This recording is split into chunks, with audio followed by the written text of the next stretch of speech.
What is?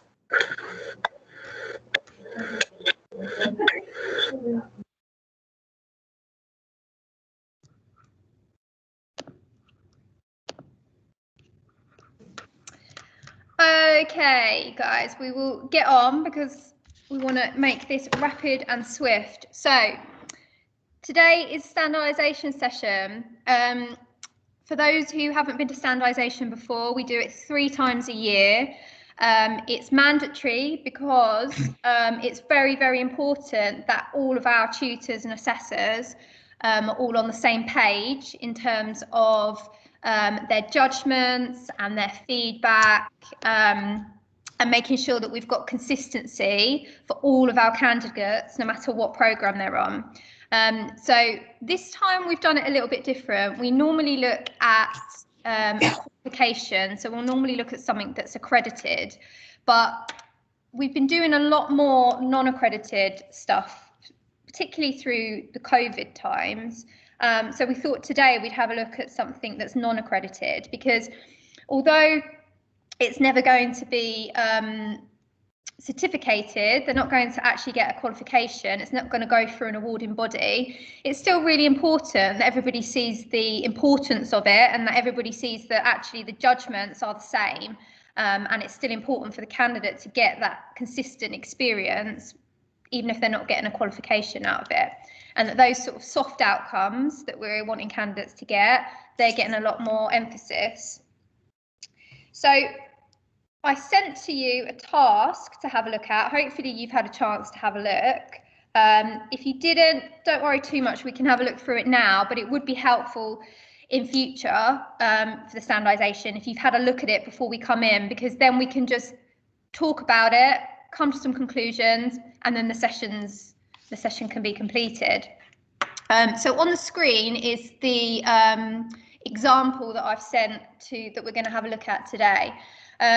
So this is in the format of a workbook, and a lot of our programs that have got a non-accredited element have got a workbook that looks like this now. It's a standardised approach that we're trying to implement. Some of them haven't, because we haven't caught up yet. So if you're sitting there thinking, I'm working on a non-accredited programme and I don't have one of these, then absolutely raise it and speak to your manager.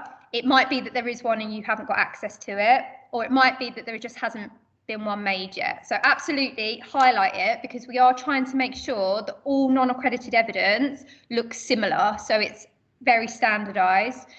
And the whole point about non-accredited is that we can see a progression from a starting point. So each candidate has to have a starting point which they can progress from. And it's really important that when it comes to looking at it from an IV perspective, that it's easy to spot where that progress has happened. So the book here that we've got is the Sector-Based Work Academy. And this is a real book that's been used, a real assessment. Obviously, we've blanked out any confidential information, but this is an assessment that has been submitted within the last year. So what we're going to do is just run through some of the key questions that were asked, and you can either put up your hand and speak freely, or you can type in the comment section. Completely up to you. But what we want to do is just talk through those key points, and we want to come to sort of an agreement on our judgments and what we think of them.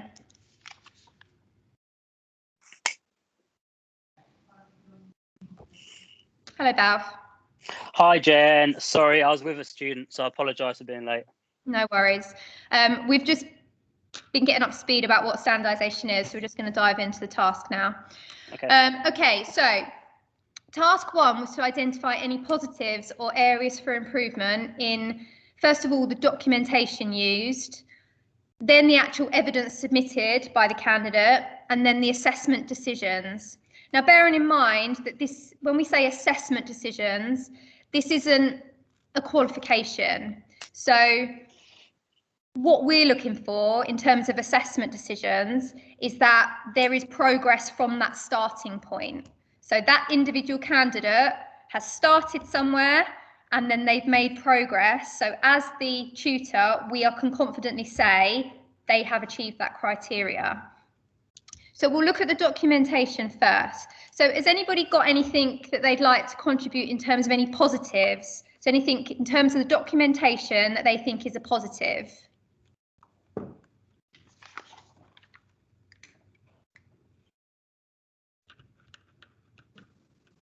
Don't all shout at once, will you? Yeah, Jen, Yep. Are we just looking at this page or down the sheet? You can look, what, on the workbook? On the workbook. Yep, you can comment on any part of it you like and I'll take it to it. So I'll kick us off, I suppose, but that means you're not allowed to ask me again. So I liked that there were annotations on the side of the page. We obviously can't see them due to confidentiality, but hopefully they're really great comments. So I'd say that's more to do with assessment decisions and also feedback. Have you got any comments on the actual documentation? So the actual workbook that's being used, is there any comments on that? Do you think that that's effective? Yeah, Jen, it's Prisca. I think it's effective in terms of structure. Mm-hmm.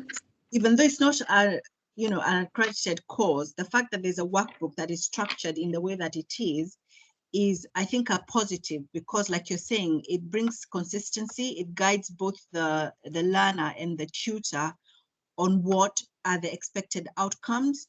Yeah, and gives them a flow, so they know they can do this unit first, of this part first, then followed by the next part. So just giving it structure, I think, is a positive. Yeah, absolutely. Couldn't agree more. So if we look at structure, so yes, Jeremy. Sorry, can I add a point as well? Sorry. Yeah. Structurally as well, just trying to Prishka's point, I think. I do think it's good how the course assessments, in this case the formative and the summative, are right at the beginning. Mm-hmm. The reason I say that is because when I first started a couple of years ago, I just used to observe that when I would give out the workbooks after being marked, the candidates would flick straight to the back to read these reports, or they'd look at the formative ones, whereas I think putting them at the beginning, they can sort of see how they got on, and then it unfolds from there with the kind of comments that go through. So I think the comments annotated, I think, thinking more when they're given after the overall assessment item. Yeah, excellent. That's a good point. So the actual structure, so we've got each unit is introduced, and then it says what the learning outcomes are, and then it asks for a candidate self-assessment of those learning outcomes.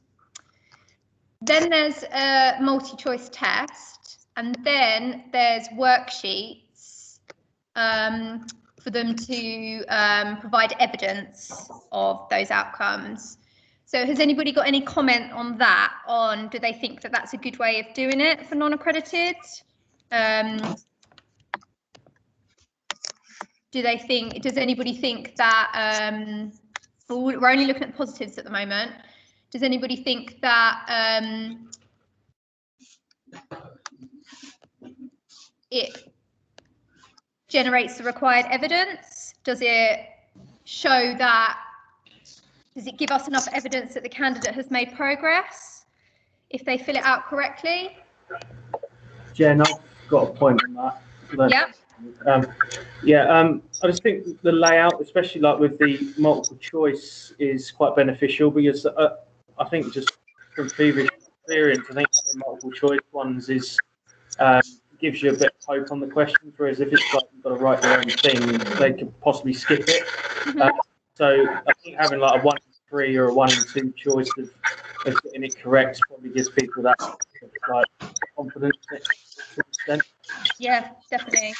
But if we just had the multi-choice quiz, do you think that would be enough?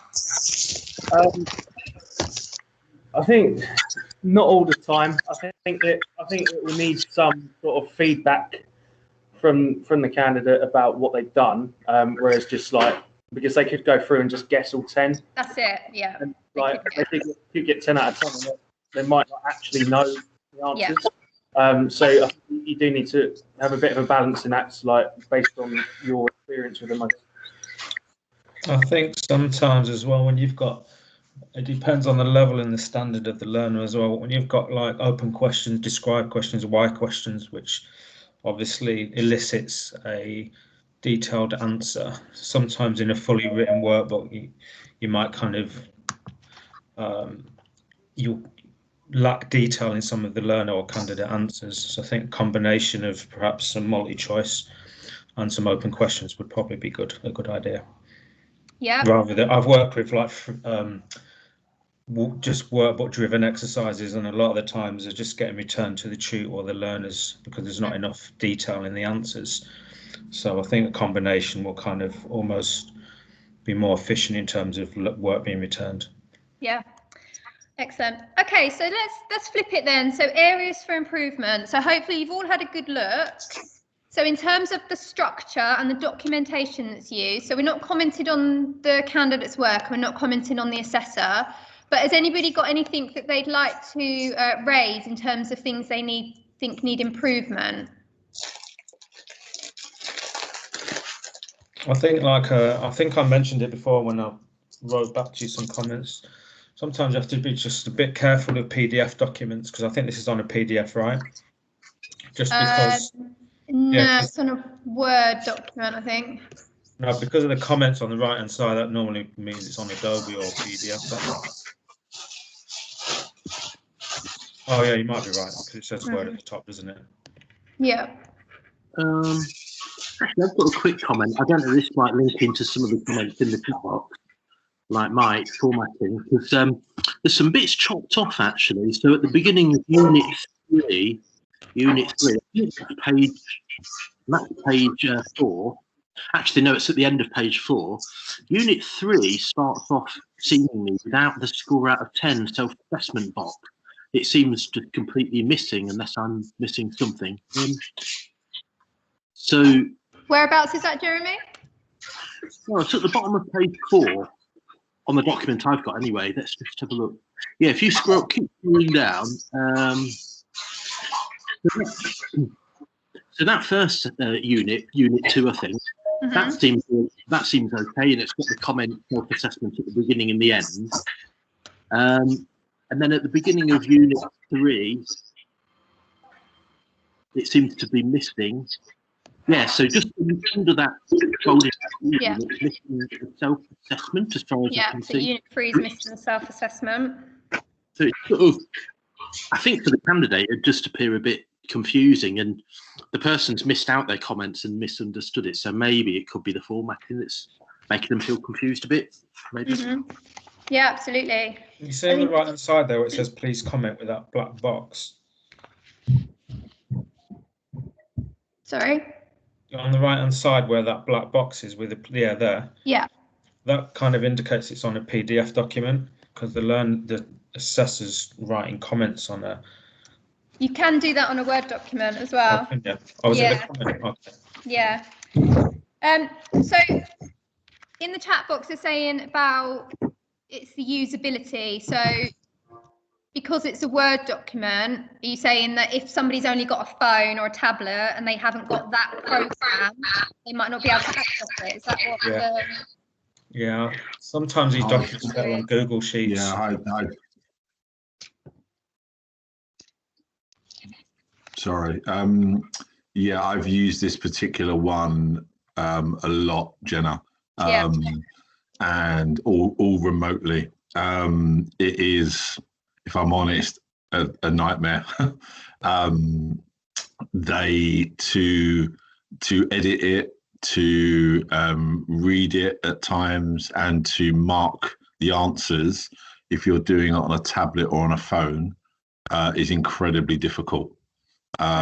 Even simple things for a lot of our learners, like when they come to choosing A, B, or C, find it difficult to know how to highlight the answer or to choose the answer. And it causes, I probably used it across about 100 people. It causes a huge amount of issues. And I think inputting information into some of the boxes is difficult if people haven't got the right setup. So yeah, it's in a classroom environment, perfect. Yeah.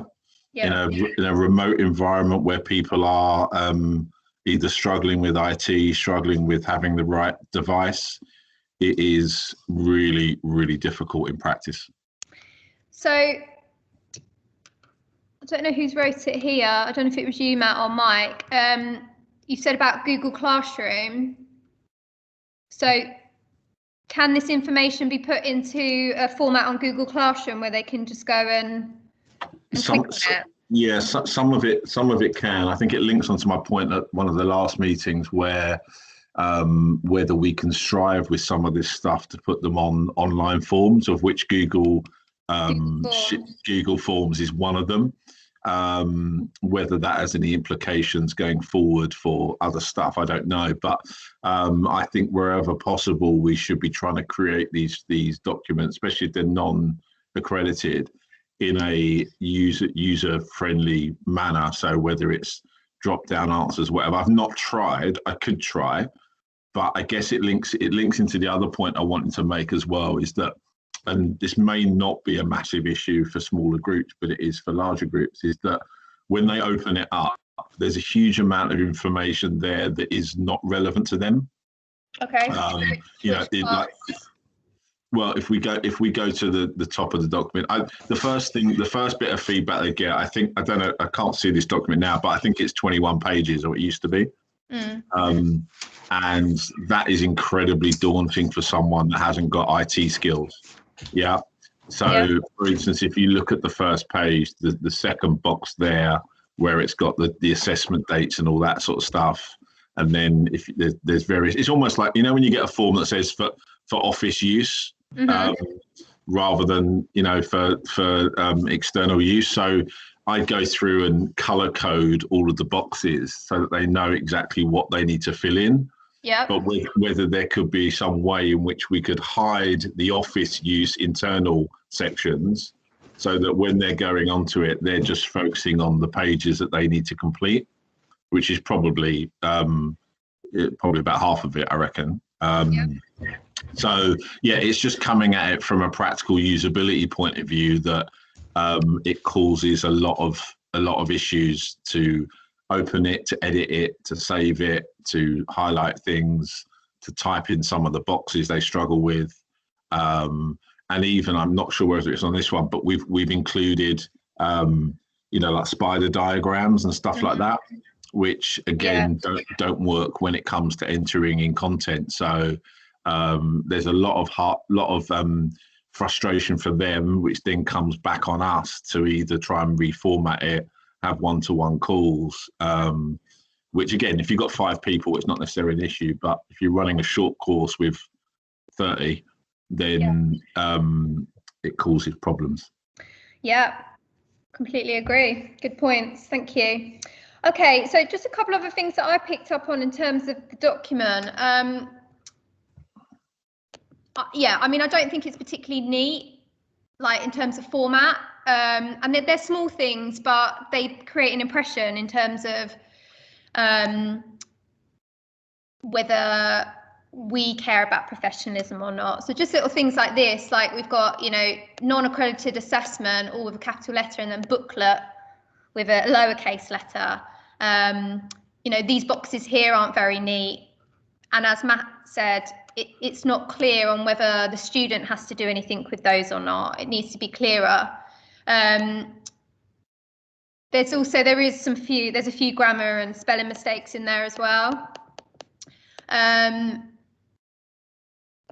We've got student comments here, but there's no guidance on what sort of comment we're looking for. So the student doesn't know what they're meant to write there, or if they're meant to write it.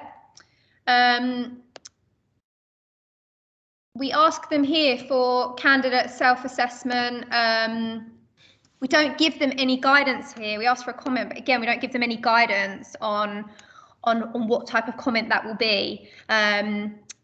So for me, in terms of a professional workbook and something that's going to help our candidates progress towards employment, I think that we're not doing that very well. I don't think we're creating the right impression.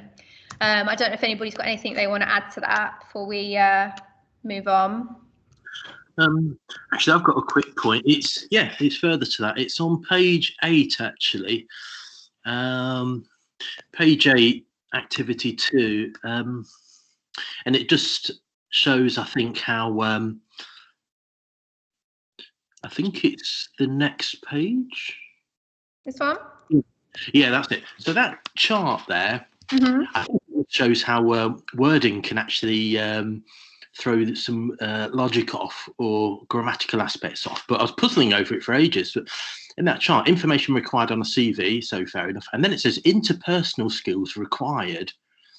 So interpersonal skills, how they interact with other people.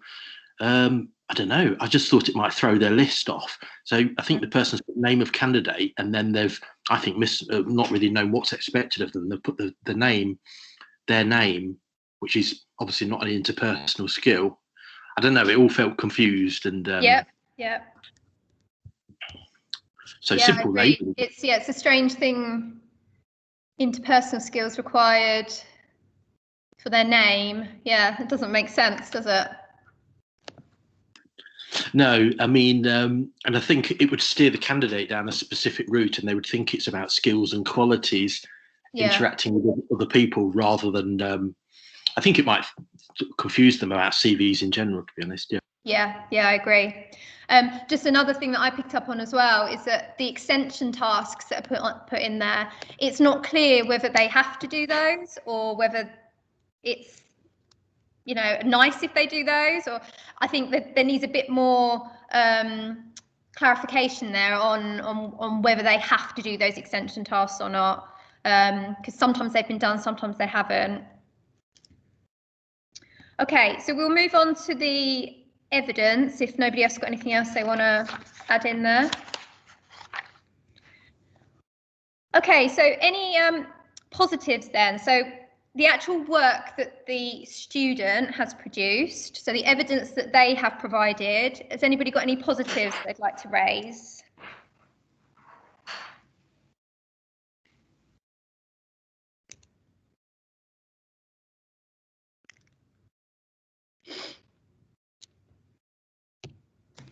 No positives? I think there are some positives, and I think, in terms of the evidence, I think it's allowed the candidate in this case to reflect on their strengths, just in terms of what's been asked of them. I think in most situations on here, they have demonstrated achievement of that criteria. So in terms of the evidence that they've produced, they've answered most questions. We're working at a level 1. So in terms of the answers that they've given, I think that they're acceptable. They've used some quite nice words in here as well, confirm your suitability. So I'd say that actually the candidate has done quite a good job here. They've shown that they understand the criteria, the learning outcomes, and they've produced evidence against those to show achievement of them. So how about areas for improvement? I think they're, well, to your point earlier, I think the candidate is missing the point about the self-assessment. So on page 3, there's no score or comment for the self-assessment. Whereas on page 18, they're saying it's easy. So I think they've commented on the quiz rather than the unit itself about their score and their ability or what they've learned. This has happened throughout. So they haven't provided a self-assessment for the learning outcomes at the start of the unit on any of them. And they haven't provided any comment.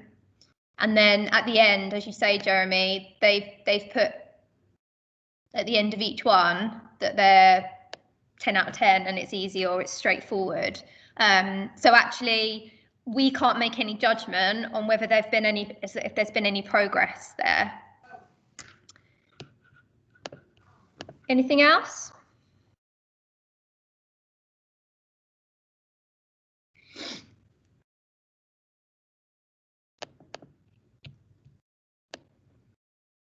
Jen, I was just say the CV that the candidates uploaded is not bad, to be honest, as well.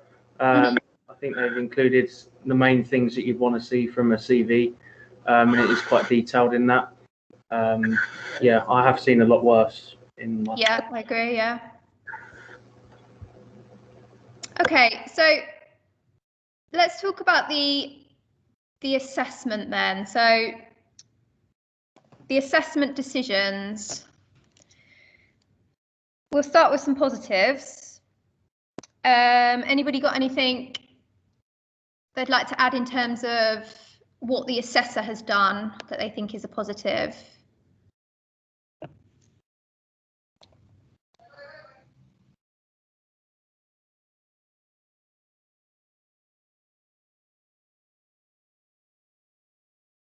I'd say, first of all, I mean, the assessor has gone through and there is some annotated feedback on the work, not a lot, and sometimes it's not that helpful, but they have made an effort to mark the work and give the candidate some feedback. So that is a positive. I think also it's, even though they're short in the formative and summative, it's the tone is encouraging and positive, isn't it? It's not, because that could just focus on the negative there, but it's quite positive and encouraging. Yeah. Uses words like, you know, good start, almost there, well done. Yeah. You've achieved what's required. You know, it's. Yeah. We'll look more in detail at the feedback in task 2, but yeah, I agree. It does set a good tone. I'd say if no one else got anything to add, I'd say in terms of positives, I think it does demonstrate that the candidate has achieved the criteria or the learning outcomes. So we've got the test, and then we've got some work that backs that up. And so in terms of the assessment decisions, I think they are correct. Remembering that this is non-accredited and we're not working towards a qualification here. Okay, so areas for improvement then. Anybody got anything they'd like to add in terms of areas for improvement on the assessment decisions? It's difficult to see. Can I just add something on the? Yeah, is that on the positives? Yeah, I was just going to raise a point about the summative assessment. Mm-hmm. I think we talked about this before. Does the candidate actually ever see that? Well, this is it. I mean, they've not signed it, so it's a real shame. I think it's a real shame if they're not. But on the flip side of that, is that really worth showing them? Does it tell them that much, apart from they've achieved? No, but that's where I think that's probably where I'm getting at, really, is that maybe because we know that they never see it, which is maybe why it's not that detailed and constructive, because it becomes a paper-based exercise rather than a delivering decent feedback exercise, you know? The question is, why are they never seeing it? Because it does clearly say there, student signature, I received my feedback. So what's going wrong in the process that students never see their feedback, do you think? The timings of submission, I'm guessing, I can only talk for myself really, I suppose, but maybe the mindset that the workbooks need to be completed and finished post the candidate being with us.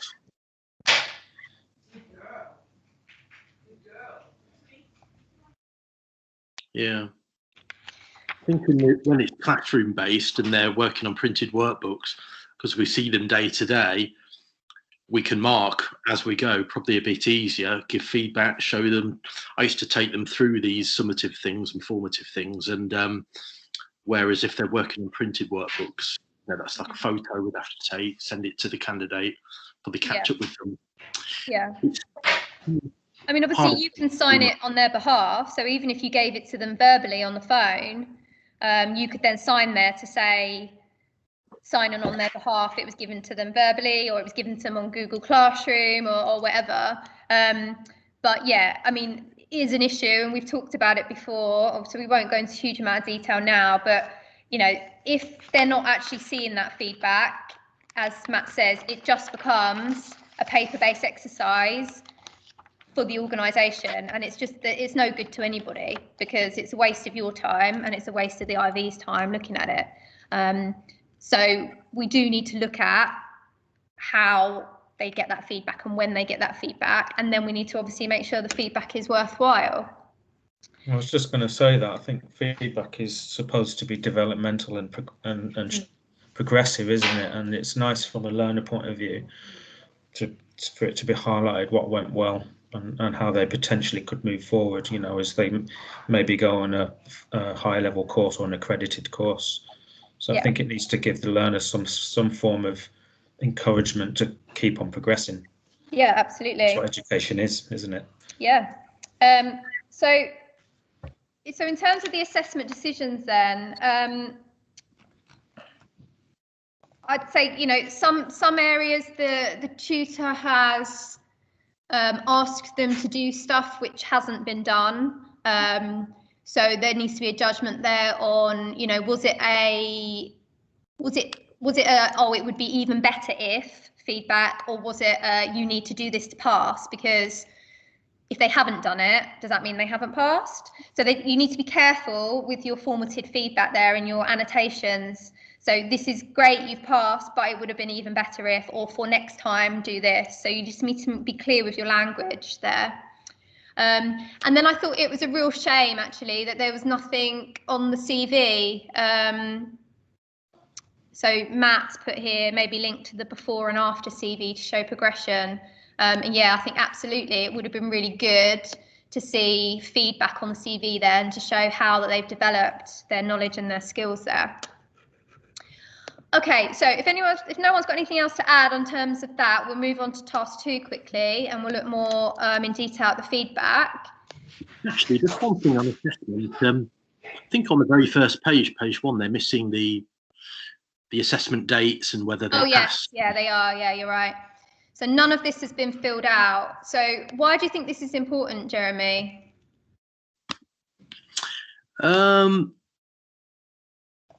Well, it would show that the formative and summative dates were adhered to, which would provide, you know, structure as they're undertaking the course, for feedback to encourage them, and then feedback at the end. But also just proof that the tutor has seen it, checked it, and given it a grade. So it's impossible to know if they've passed or not, really. I don't think anything can be done with it at the minute. That's it. I mean, at the moment, there's no decision on there at all. So if that came in for IV, we don't know whether they're saying it is a pass or a fail. You know, there's no dates on here, which should be put on there before it's given to the student. So there's no transparency there. The student doesn't know what dates they're working towards. And then when it comes in for IV, we can't make a judgment on whether it was a sufficient amount of time given to them for assessment, because that's really important. You know, we'll look at when was it given to them and when was it assessed. Were they given enough time in that, or were they given too much time? And it's an important part of the IV process. So at the moment, we can't make any judgments on that at all. I think also just to put in there as well about the assessment decisions, obviously we talked about the fact that the student hasn't completed the self-assessments. And again, the assessor hasn't picked up on that. The tutor hasn't asked them to complete that, hasn't explained what they need to do.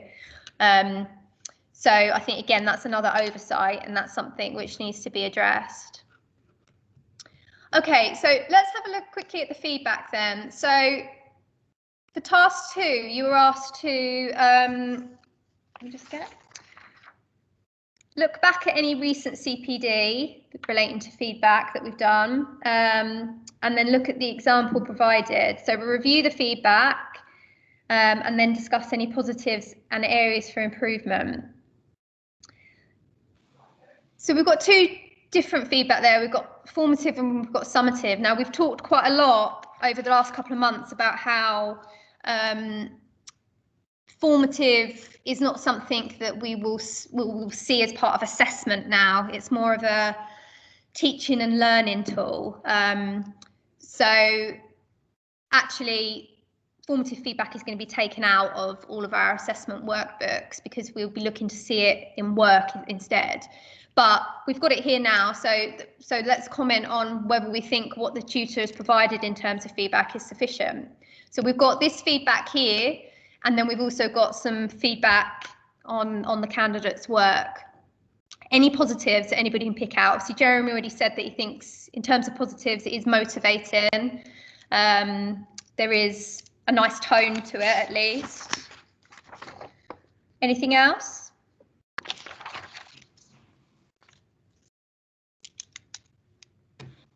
I think no section has been ignored. There's something attached to each unit, isn't there? So what's that? I didn't quite get that. The tutor has at least tried to comment on each unit. Yeah. With annotations and some form of feedback. Yep. And they've sometimes asked them to do stuff that will help them improve, and it has been done, hasn't it? Yeah. So that's good. Okay, so any areas for improvement then?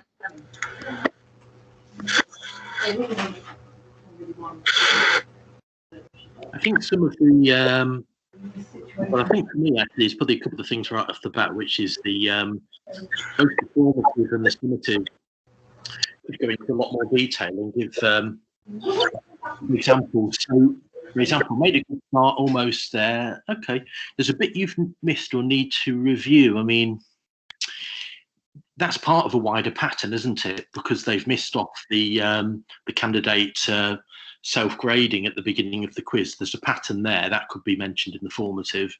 Yeah. Well done answer, a bit of a grammatical problem there. But I mean, there could be a lot more detail in summative. I mean, you've achieved what's required to successfully complete the workbook.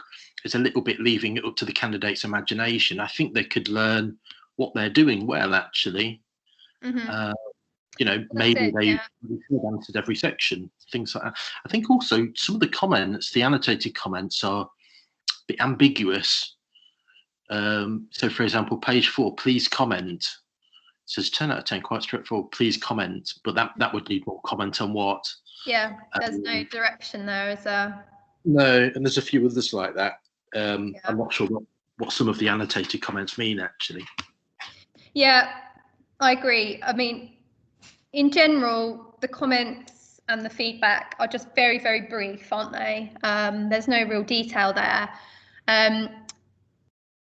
You've made a good start, you're almost there. Well, it's not quantitative, is it? You know, almost there on what? You know, have they, at that point, when they gave them the feedback, had they attempted everything and they hadn't quite achieved everything? Or were they halfway through the workbook? You know, where were they at? What had they done? How can that be quantified in terms of they're almost there towards what? And then area 1 here I've put in the comments as well, that it should have signposted to comments in the document. So they've said there's a bit that you've missed or you need to review, please check my comments, but they haven't said where, they haven't said what part they're talking about there. So if you want to write it more detailed next to the work, that's absolutely fine, but make sure you make that clear in the feedback about where that is and how they can get information on that. Anything else?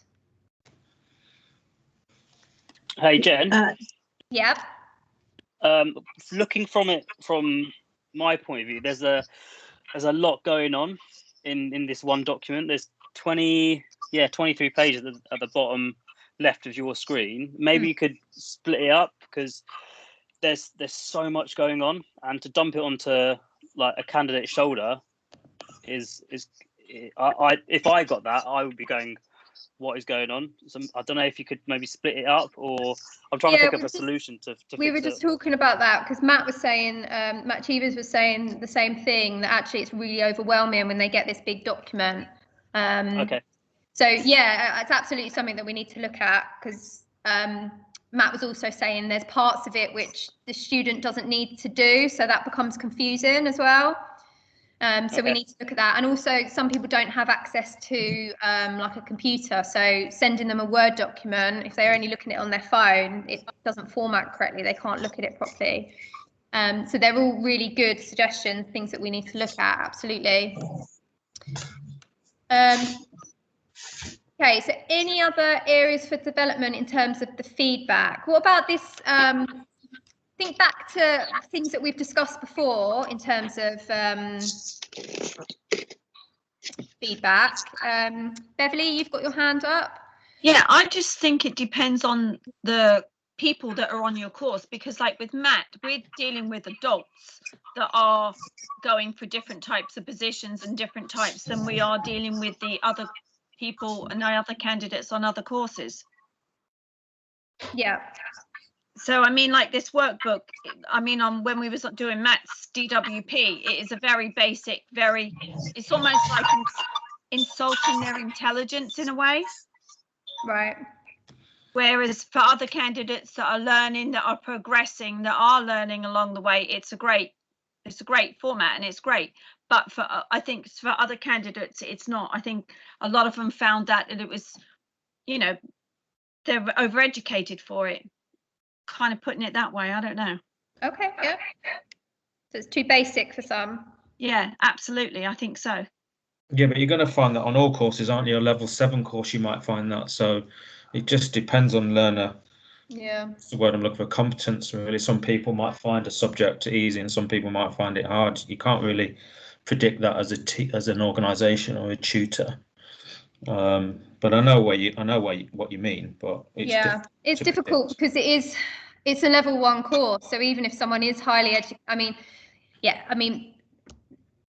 why is somebody who's highly educated on a level 1 course is, you know, a question you need to be asking. But yeah, maybe if it was provided in a Google Forms or something along those lines, it might create a different impression for them.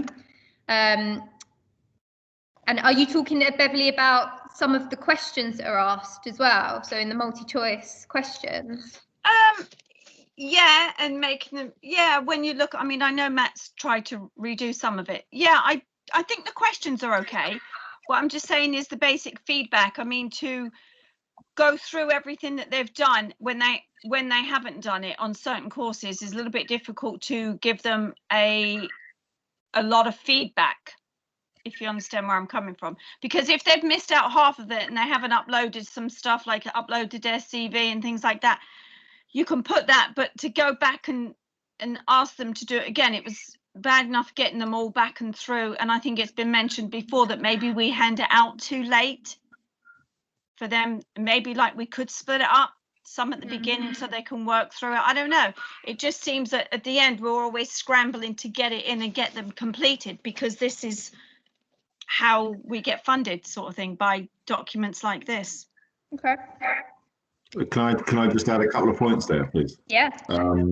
But first of all, handing it out too late. The problem is with that is because there's different subjects included in one workbook.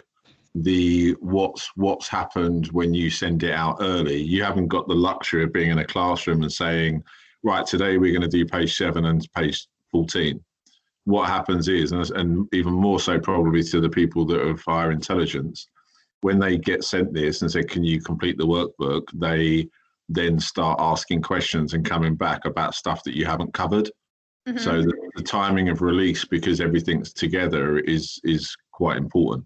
On the other point that Beverly raised about maybe people who have got a higher capability, I think this comes back to what you said, Jenna, about offering more guidance notes in it. Mm-hmm. So what happens is, for people that who are more competent, they start reading into things that aren't there. Yeah. And they start delivering overkill, and starting to think they need to do additional stuff when they don't, because it is quite open to interpretation, some of the sections. So I think by adding more guidance would be better. I have, as Beverly alluded to, I have made changes to this workbook in terms of the format. So removed the spider diagrams and stuff like that, and changed the point that Jeremy mentioned about interpersonal skills on the CV, which has made it easier from a usability point of view. Have you, because I haven't seen that, so have you sent it in to be looked at? Yeah, it was all the changes I made were all submitted to Charlie, and I got back a green light to say it was all fine. Okay.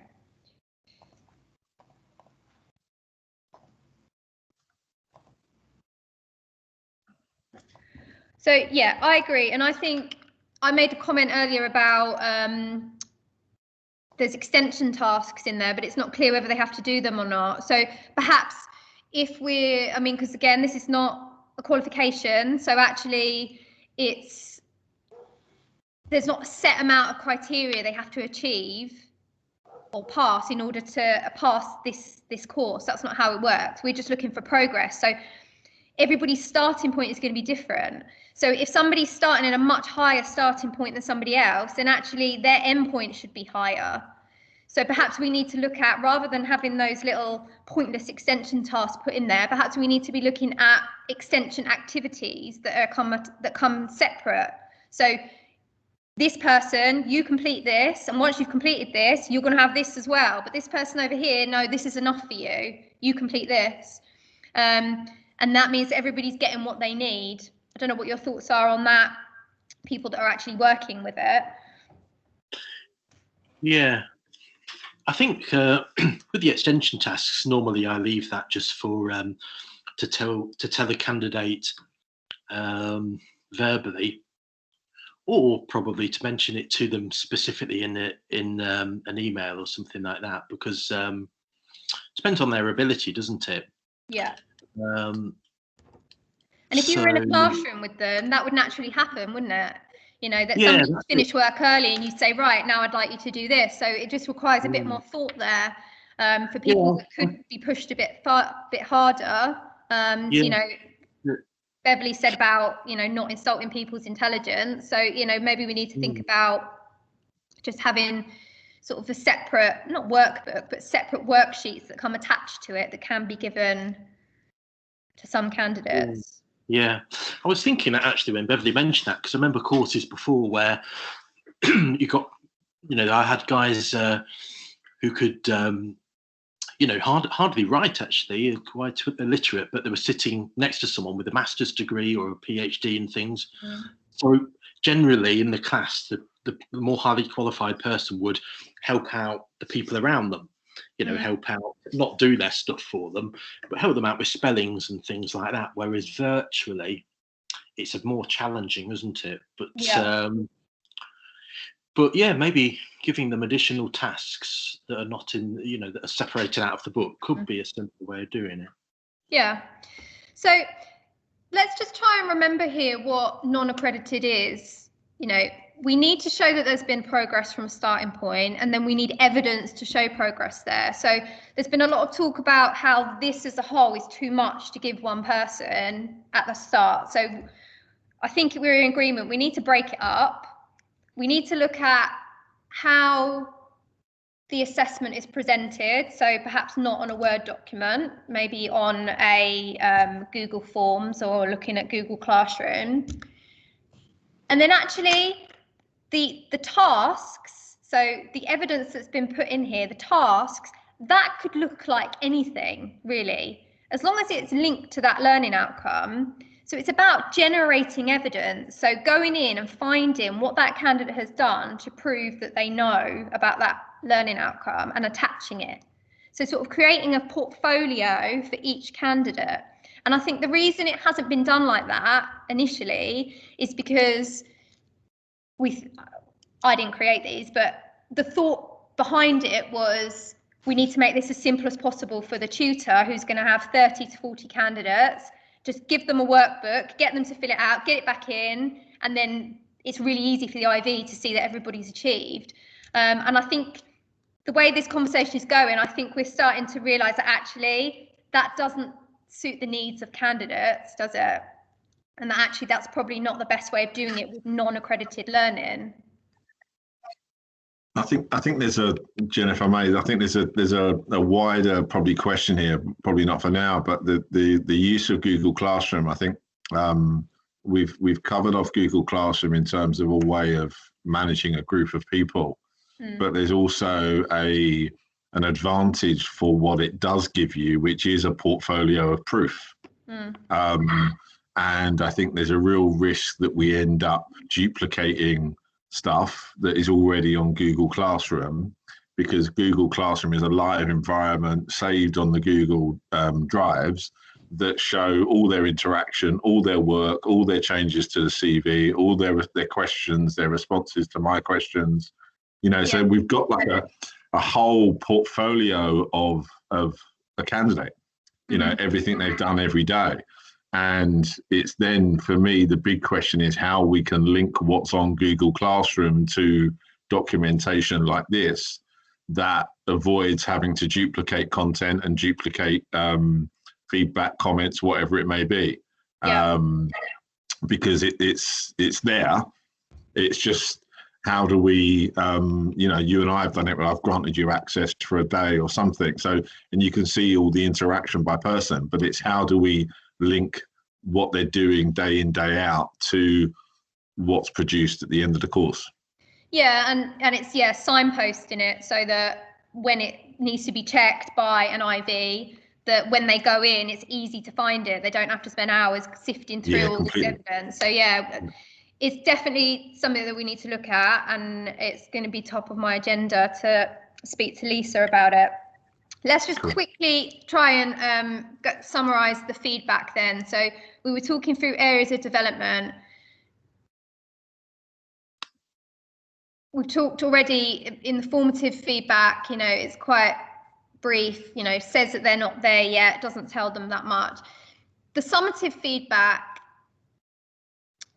we've talked about this a lot in the past in our CPD sessions, and how, you know, summative feedback, we want it to be motivating, we want to tell them what they've done well, but we also want it to be constructive and tell them how they can improve in the future.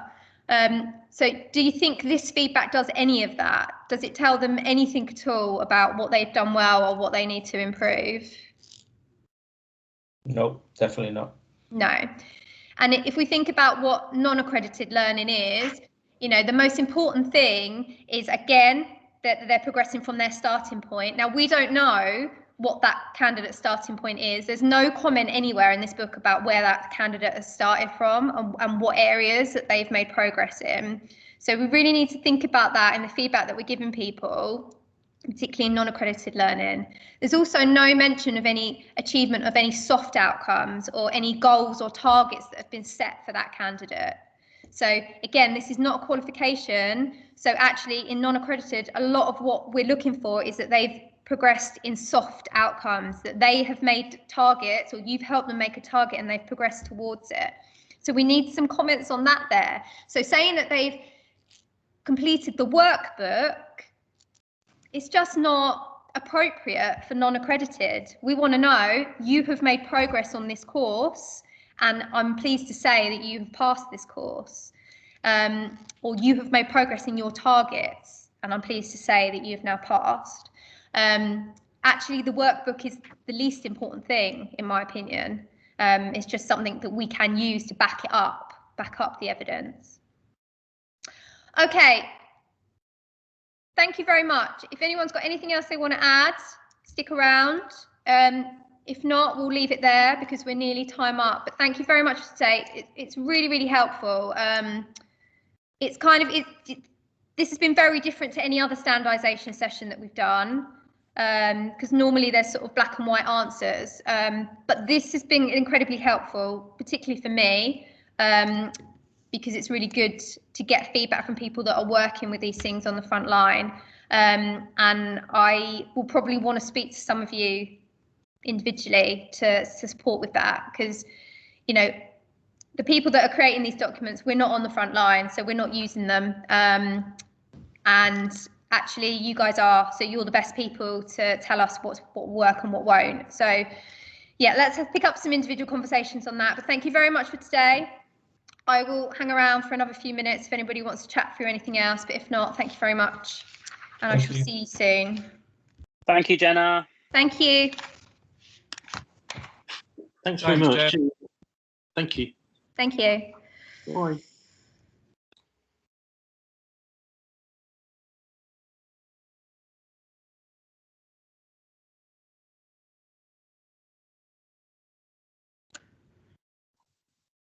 Thanks, Jenna. Yeah, Matt Cheevers. Yeah. I'd really like to pick up a conversation with you at some point about this, because I just think you're the person that's using it the most. I think you're best placed to help develop this. Yeah, definitely. Yeah. Say it's not down to me. I don't create this stuff. I just, you know, have to check it. So I'm gonna speak to Lisa and let's set up a meeting, and we can look at some efficiencies here, because at the moment it's just no good to anyone. It's no good to the candidates, no good to tutors, it's no good for me as an IV, because it comes in and I don't know what I'm looking at. Yeah, I can imagine that. Yeah. What's the point, really? I think it just it needs I mean, the changes I made were just like quick, you know, format changes. I didn't touch anything, just kind of, you know, taking it from a spider diagram to a box